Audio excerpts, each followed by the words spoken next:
Hello, my name is Jeremy Sisemore, and I'm the president of ASAP Talent Services. We're one of the nation's leading SAP-focused search firms.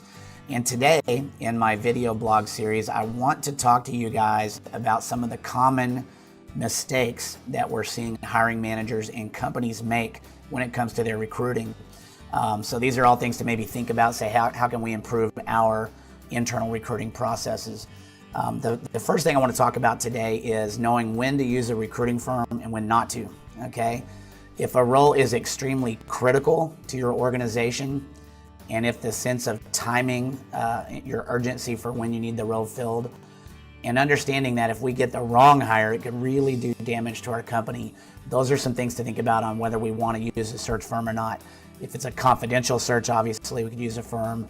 And if it's a really, really high-level role, a lot of times companies can post an ad and get a lot more applicants than they ever thought they were going to get. And so do we have the bandwidth internally to actually do that kind of recruiting if we get 300 or 400 or 500 applicants in less than a week? Okay, a great search firm can vet the entire marketplace. They can really narrow in on a very targeted list of people that have the skills and experience needed, and they can present 5 to 7 short lists to you and save you a lot of time and energy in the process and get you the best of the best. The other thing is I want to talk to you guys about what's the right amount of people for a short list. I feel like it's 5 to 7. There are companies that sometimes have 2 or 3 people in play, and they'll put the whole search on hold.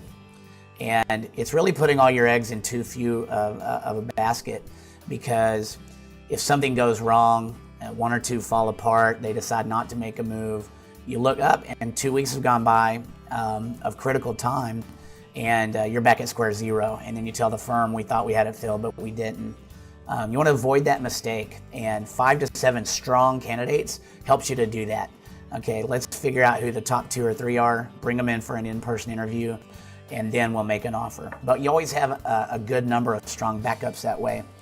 The last thing I want to talk about is the moment of white heat. I really hope that companies and hiring managers understand the most excited an A player is ever going to be in your opportunity is that final interview in person, that day they're meeting with your team.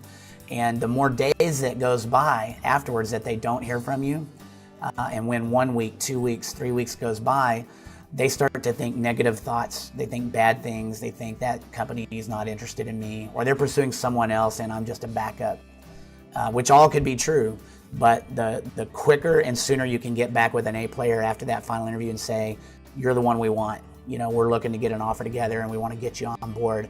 If you can do that within 1 to 2 to 3 business days afterwards, then you're gonna have a lot more acceptances. And bring a great offer right off the bat. Bring your best offer, the one that you know where it needs to be to get them. You know, stop lowballing candidates in the marketplace, because that really impacts your brand and people talk. Hopefully today I've given you guys some great ideas on how to improve your own internal recruiting processes.